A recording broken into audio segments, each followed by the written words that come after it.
உங்க நிலைமை எங்களுக்கு புரியுது. நான் உங்களுக்கு சத்தியம் பண்ணி சொல்றேன், கண்டிப்பா இந்த கல்யாணம் நடக்கவே நடக்காது. நடக்கவும் நாங்க விட மாட்டோம். இங்க பாருங்க, இன்னைக்கு ராத்திரிக்குள்ள உங்களுக்கு இதுக்கு ஒரு முடிவு கிடைக்கும். போதுமா? நிஜமா தான் சொல்றீங்களா? நீங்க சொல்ற மாதிரி எல்லாம் நடக்குமா? கண்டிப்பா நான் நம்பலாமா? சத்தியமா சொல்றேன் பத்மா, நீங்க எந்த கவலையும் இல்லாம நிம்மதியா இருங்க. ஒரு 2 minutes நாங்க இந்த போனை மட்டும் பேசிட்டு வந்துடுறோம்.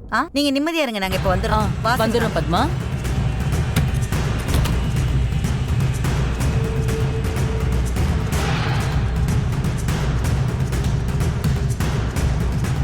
என்ன சிவகாமி, யார் போன்ல?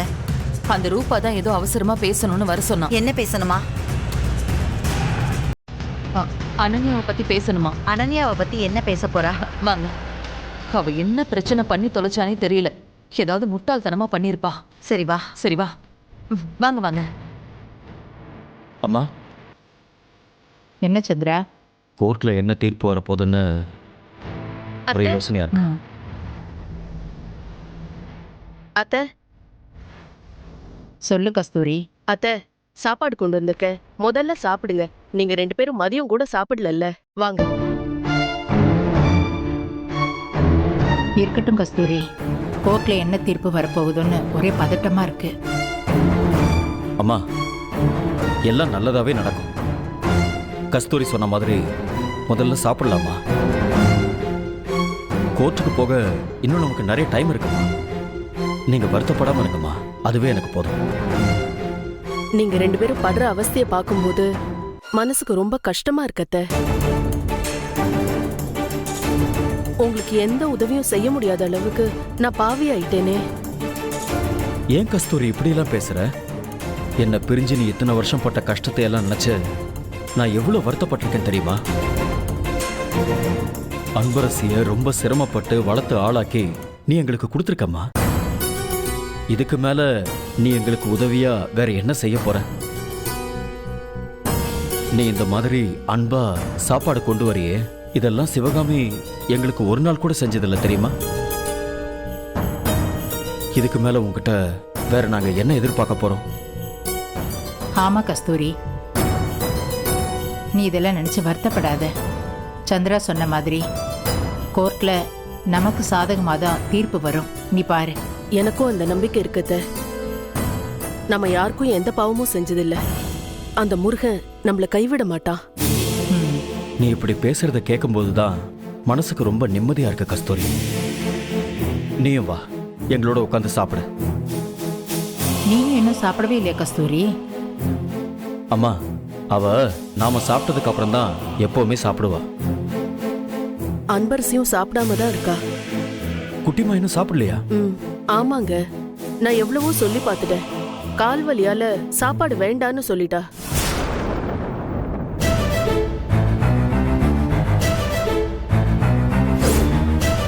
சந்திரா, அம்மா, 20 கிலோமீட்டர் ஓடி இருக்கா. அவளுக்கு கால் எவ்வளவு வலிக்கும். சிவகாமி என்னடான்னா டான்ஸ் ஆட சொல்றா, கயிறு இழுக்க சொல்றா. இதெல்லாம் அன்பரசி எப்படி தாங்கிக்குவா? அம்மா உண்மைதாம்மா. ஆனா அவ நாம வருத்தப்படக்கூடாதுன்னு சொல்லி அவளுக்கு கால் வலியே இருந்தாலும் காட்டிக்க மாட்டா பாருங்களேன். அவளுக்கு விவரம் தெரிஞ்ச வயசுல இருந்தே ஆசைப்பட்ட எதையுமே பண கஷ்டத்தால நான் வாங்கி கொடுத்ததே இல்ல. ஆசைப்பட்டது கிடைக்கலையேன்னு கஷ்டத்தை கூட அவ வெளிக்காட்டிக்காம தான் இருந்திருக்கா. அது அவளோட குணங்க. என் பொண்ணு எந்த கஷ்டமும் பட நான் அனுமதிக்க மாட்டேன் கஸ்தூரி.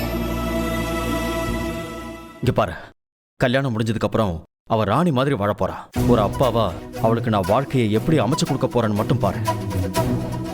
ஆமா சந்திரா, நம்மளால எந்த அளவுக்கு முடியுமோ அந்த அளவுக்கு அன்பரசி வாழ்க்கையில நாம செஞ்சு கொடுக்கணும். இனி யாரா இருந்தாலும் அன்பரசி வாழ போற வாழ்க்கையை பார்த்து மூக்குல விரல் வைக்கணும். கஸ்தூரி, அன்பரசி எங்க இருக்கா? அவ ரூம்ல தான் இருக்கா. நீ அவளை வர சொல்லு, நாம எல்லாரும் சேர்ந்தே சாப்பிடலாம். ஆமா, நீ முதல்ல குட்டிமாவை வர சொல்ல. இரு, நானே ஃபோன் பண்றேன்.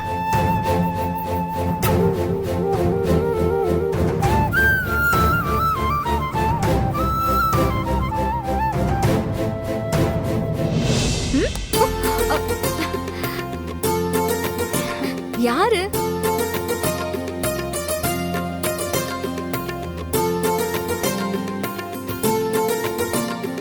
யாருன்னு கண்டுபிடிச்சிட்டேன், கையெடு. என்னடி? சரி, நான் இப்போ யாருன்னு சொல்லிட்டா கையெடுப்பீங்கல்ல? ரேவதி, கவிதா, தேவி, பிரியா. ஏய், எப்படி கண்டுபிடிச்ச? இது நம்ம ஊர் பழக்கம். வேற யாரு வந்து இத பண்ண போறாங்க? நம்ம இதெல்லாம் ஊர்ல விளையாடினதோட சரி. அதான் நீங்க கண்ணு பொத்துனதும் கண்டுபிடிச்சு சொல்லிட்டேன். சரி, எப்ப வந்தீங்க? இப்பதான் ஒரு வேனை புடிச்சு கிளம்பி வந்துட்டோம்ல. ஆமா, மத்தவங்களா எங்க? அவங்கெல்லாம் சாப்பிட போயிருக்காங்க. சரி சரி, வாங்க நம்ம மேல போலாம். சரி. அன்பு, மஞ்சு, இவங்கெல்லாம் என்னோட ஊர் ஃப்ரெண்ட்ஸ். அதான் ஏற்கனவே ஊர்லயே பாத்துருக்கனே. ஓ, என்ன இது? அப்பா கிட்ட இப்பதான் பேசிட்டு வந்தோம், அதுக்குள்ள கால் பண்றாரு. அப்பா. அன்பரசி, நீ முதல்ல நாங்க இருக்கிற ரூம்க்கு வா. ஏதாவது பிரச்சனையாப்பா? பிரச்சனை எல்லாம் எதுவுமே இல்லை. உன் கல்யாணம் நல்லபடியா முடிஞ்சா எனக்கு சந்தோஷம்தான். நீ முதல்ல இங்க வா. சரிங்கப்பா, இதோ வரேன். மஞ்சு, அப்பா கூப்பிடுறாரு. இவங்க எல்லாரையும் ஒரு ரூம்ல தங்க வச்சிரு. சரியா? நீங்க எல்லாரும் ரூம்ல இருங்க, நான் உங்களை அப்புறமா வந்து பாக்குறேன். சீக்கிரமா வந்துடுறீ? சரி, நான் வந்துடுறேன். அன்பு, எதுவும் பிரச்சனை இல்லையே? இல்ல, வந்து சொல்றேன். ஆமா, எல்லாரும் சாப்பிட்டீங்களா? உன் கல்யாண விருந்துக்காக 2 நாள் விரதம் இருந்து இன்னைக்குதான் ஃபுல் கட்டு கட்ட போறேன். சரி சரி சரி, நான் வந்துடுறேன். சரிடி. மஞ்சு, பாத்துக்கோ. சரி, கூட்டிட்டு போ. சரி, வாங்க நம்ம போலாம். ரூம் மேலதான் இருக்கு, வாங்க.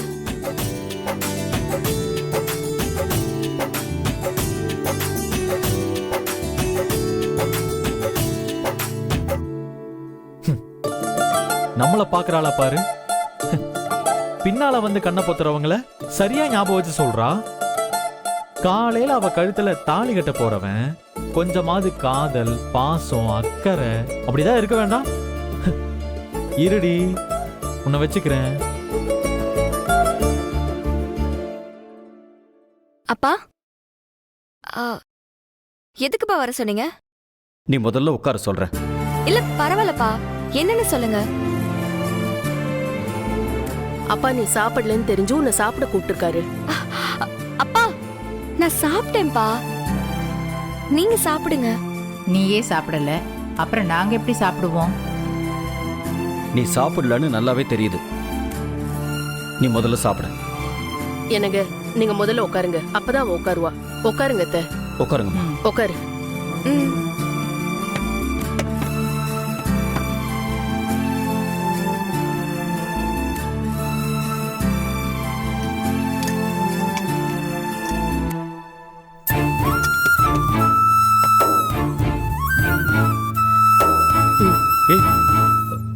குட்டிமாவுக்கு ஃபர்ஸ்ட் கொடு, அவ சாப்பிடட்டும். நீங்க சாப்பிடுங்கப்பா. எங்க அவளுக்கு நான் கொடுக்கறேன், நீங்க முதல்ல சாப்பிடுங்க. நான் சொல்றத கேளு. அன்பரசிக்கு முதல்ல கொடு. அம்மா, அப்படின்னா முதல்ல பாட்டிக்கு கொடுங்க. பாத்தியா என் பேத்திய?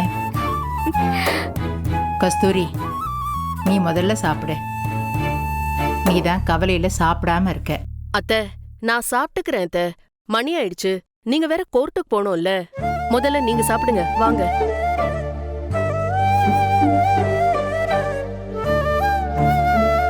சார், உள்ள வரலாமா? சார், வாங்க சார், வாங்க வாங்க, உள்ள வாங்க. உட்காருங்க. உட்காருங்க. இல்ல பரவாயில்ல, எல்லாரும் சாப்பிட்டுட்டு இருக்கீங்க. நான் வேணா போயிட்டு அப்புறமா வரட்டுமா? இல்ல இல்ல, அப்படிலாம் இல்லண்ணே. கல்யாண வேலைனால யாருமே சாப்பிடல. அதான் அண்ணன் நீங்க சாப்பிடுறீங்களா? பரவாயில்லம்மா, நான் இப்பதான் சாப்பிட்டேன்.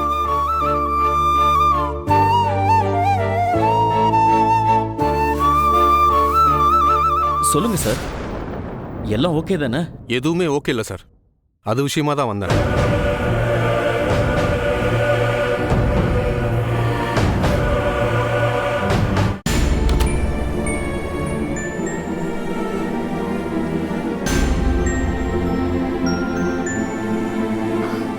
அன்பரசி, அன்பு. ஆ, எல்லாரும் இங்கதான் இருக்கீங்களா? ம். மஞ்சு, அவரை தங்க வச்சிட்டியா? ஆ, தங்க வச்சுட்ட அன்பு. ம். அன்பு, இங்க என்ன நடக்குது?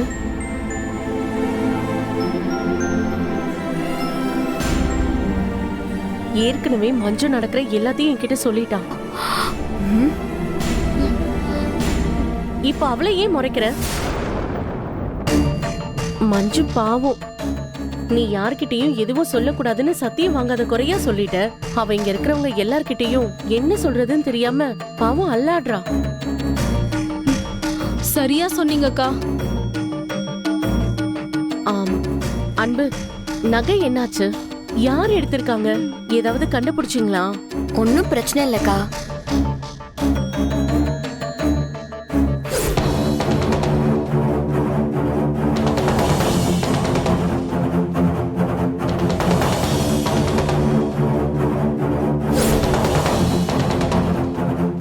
அன்பு, எனக்கு என்னமோ அந்த சிவகாமி மேடம் மேலதான் சந்தேகமா இருக்கு. அவங்க நல்லவங்க மாதிரி நடிக்கும் போதே தெரியுது. இல்லக்கா, இதுக்கும் சித்திக்கும் எந்த சம்மந்தமும் இல்ல. இல்ல அன்பு, நீ அவங்கள முழுசா நம்ப ஆரம்பிச்சுட்ட. அதெல்லாம் நல்லதுக்கு இல்ல, நீயே பாத்துக்கோ. இல்லக்கா, ஒரு போலீஸ் அப்பாவுக்கு ஃபோன் பண்ணி திருடனுங்க சுத்திட்டு இருக்கானுங்க, அதனால கொஞ்சம் ஜாக்கிரதையா இருங்கன்னு சொல்லிருக்காங்க. இது உண்மையாவே ஏதோ திருடங்க தான் பண்ணிருக்காங்கக்கா. அது சரி, அந்த லாக்கர் பாஸ்வேர்ட் உன் பிறந்த நாள் தானே, அதை எப்படி அவங்க திறந்தாங்க? அதெல்லாம் திருடங்களுக்கு ஒரு பெரிய விஷயமா? நீ வேற. சரி சரி, நீ பொண்ணு மாப்பிள்ள அழைப்புக்கு ரெடி ஆகணும்ல, வா, டைம் ஆகுது. அக்கா, அன்பரசிய நீங்க தேவதை மாதிரி காமிக்கணும். அன்பரசி எந்த மேக்கப்பும் போடாம தேவதை மாதிரி தானே இருப்பா. பாத்தியா பாத்தியா, இந்த ஒரு சிரிப்புக்கே 1 கோடி ரூபாய் தரலாம். அக்கா,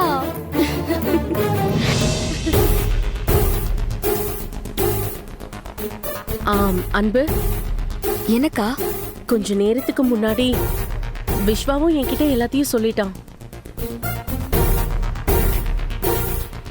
ஆமா அன்பு, சந்திரசேகர் சாருக்கும் ஜானகி மேடத்தோட ஒட்டுமொத்த சொத்து பேர்லயும் சிவகாமி மேடத்தோட அப்பா கேஸ் போட்டிருக்காருன்னு கேள்விப்பட்டேன். இந்த கல்யாணத்தை நிறுத்துறதுக்கு தான் அவங்க இந்த மாதிரி பண்றாங்கன்னு எனக்கு நல்லா தெரியுது. நீ எதுவும் வருத்தப்படாத அன்பு, கண்டிப்பா எல்லாமே நல்லபடியா நடக்கும். விஸ்வா சொன்ன அடுத்த நிமிஷம் நான் ஒரு மாதிரியா ஆயிட்டேன். அப்பதான் சுபா கிட்டயும் சொன்னேன். அன்பு, என்ன தப்பா எடுத்துக்காத. இது வரைக்கும் நான் அத்தைக்கு தெரியாம எந்த பணத்தையுமே சேர்த்து வச்சதே இல்ல. இருந்தாலும் ஒரு நிமிஷம்.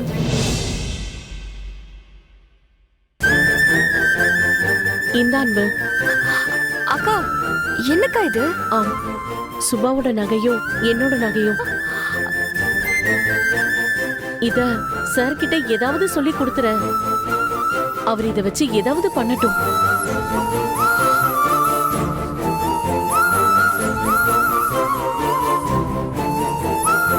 அக்கா, விஸ்வா சார், சத்தியமூர்த்தி அங்கிள், நீங்க, சுபா, நீங்க எல்லாருமே எனக்கு கிடைச்ச கிஃப்ட்டுக்கா. ஆனா இது வேண்டாம்க்கா. ஏன் அன்பு? இல்லக்கா, இப்ப அப்பாவுக்கு பிரச்சனை 2 கோடிக்கு மேல. அதெல்லாம் கோர்ட்டு தீர்ப்பால தான் முடிவுக்கு வரும். இல்லனா என்ன ஆகும்னே தெரியாது.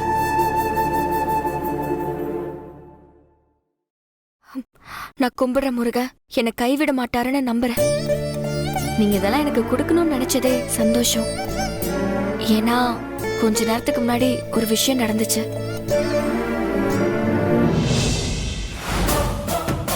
வா சிவகாமி, கதவு மூடு. என்ன என்ன, எதுக்கு அவசரமா வர சொன்ன? என்ன விஷயம்? உங்க பொண்ணு அனன்யா என்ன பண்ணிருக்கா தெரியுமா? நான் சந்தர்ப்பத்தை கண்கொத்தி பாம்பா இருந்து பாத்துக்கிட்டு இருக்கேன். அப்பதான் உங்க வீட்டுக்காரர் மேல ஒரு கும்பல் இடிச்சிட்டு போனாங்க. அவருக்கு சந்தேகம் வந்து கேட்டாரு. நானும் அனன்யா தான் ஏதோ செஞ்சிருக்கான்னு அவளை ஃபாலோ பண்ணிட்டு இருந்தேன். அப்பதான்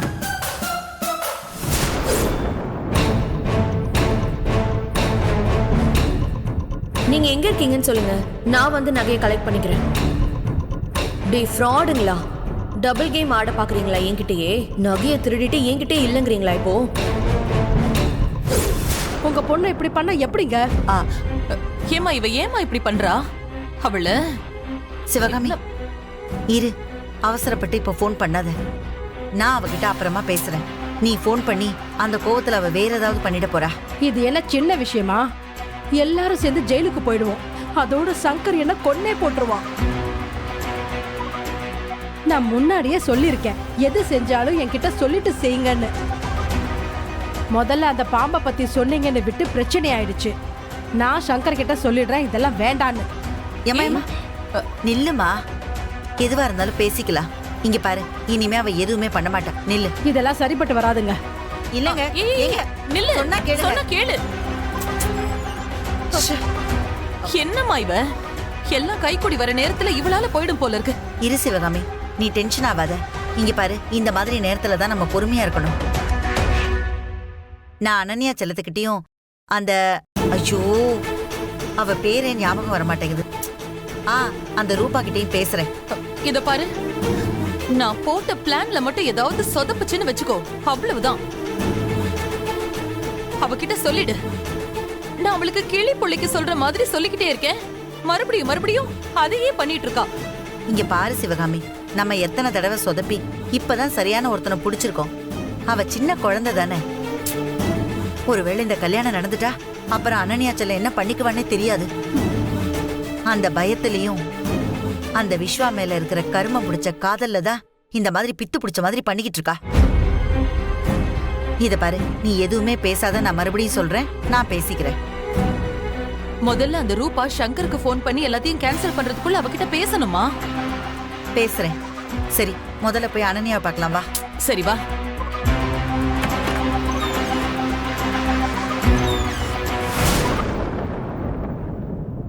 அன்பரசி அக்கா, ஏதோ சொல்ல வந்த பாதையிலே நிறுத்திட்டியே, என்ன ஆச்சு? அதுவாக்கா, கொஞ்ச நேரத்துக்கு முன்னாடி நானு, அப்பா, பாட்டி, அம்மா எல்லாரும் ரூம்ல சாப்பிட்டுட்டு இருந்தோம். அப்போ சத்தியமூர்த்தி அங்கிள் அங்க வந்தாரு. அவர் வந்து என்ன பண்ணாரு தெரியுமா? சார், ஏதாவது பிரச்சனையா? என்ன சார், எது ஓகே இல்ல? எதா இருந்தாலும் சொல்லுங்க சார். நான் எந்த குறையும் வராம எல்லாமே பார்த்து தான் சார் பண்ணிட்டு இருக்கேன். சார், நம்ம பழகி எத்தனை வருஷம் இருக்கும்? அது அது கிட்டத்தட்ட ஒரு 20 வருஷம் இருக்கும் சார். விஸ்வா சின்ன பையனா இருந்தான். அப்ப கூட நீங்க ஃபர்ஸ்ட் கார் வாங்கியிருந்தீங்க. பத்மா உங்க கூட பார்ட்னரா டீல் போட்டிருந்தா, கரெக்டா?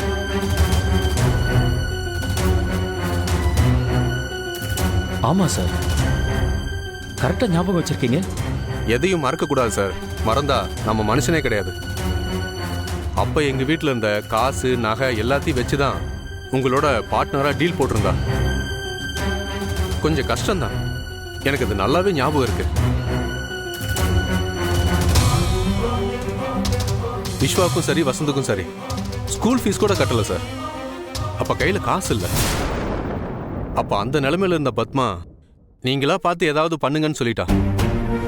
நானும் அங்கேயும் இங்கேயும் அலைஞ்சு கடைசியில் எங்கேயுமே கிடைக்காம சரி நேரா ஸ்கூலுக்கே போய் கரஸ்பாண்டன்ட்டே பேசி பார்ப்போம், கொஞ்சம் டைம் கேட்டு பார்ப்போம்னு போனேன். அப்பதான் தெரிஞ்சது நீங்க அரை மணி நேரத்துக்கு முன்னாடியே வந்து அவங்க 2 பேத்துக்கு ஃபீஸ் கட்டிட்டு போயிட்டீங்கன்னு.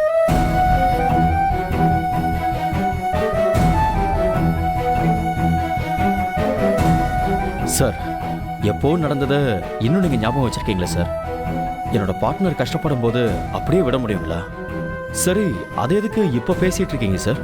சார், ஒரு அப்பனா நான் ரொம்ப நொந்து போயிட்டேன் சார். ஒரு ஃபோன் பண்ணி நான் உங்களுக்கு ஒரு தேங்க்ஸ் சொல்ல கூட எனக்கு தைரியம் இல்லை சார். ஆனா அதுக்கு நன்றி கடனா இன்னைக்கு வரைக்கும் நான் உங்களுக்கு பெருசா எதுவுமே பண்ணல. ஏன்னா கடவுள் உங்களை எப்பவுமே அந்த மாதிரி இடத்துல கொண்டு வந்து நிறுத்தல. ஆனா இன்னைக்கு எனக்கு ஒரு வாய்ப்பு கிடைச்சிருக்கு சார்.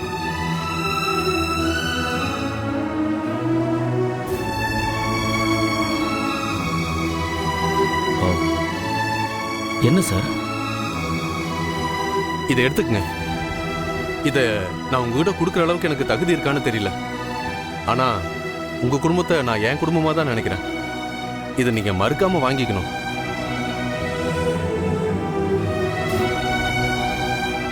சார் சார் பெருசா ஒண்ணும் இல்லை சார், ஒரு 50 லட்ச ரூபா தான்.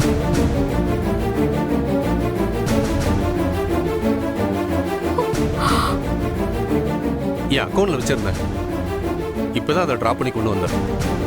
இந்தாங்க சார், இதை வாங்கிக்கோங்க.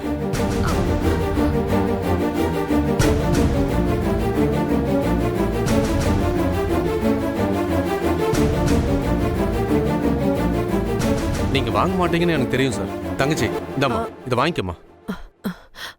அண்ணே வேண்டாம் அண்ணே.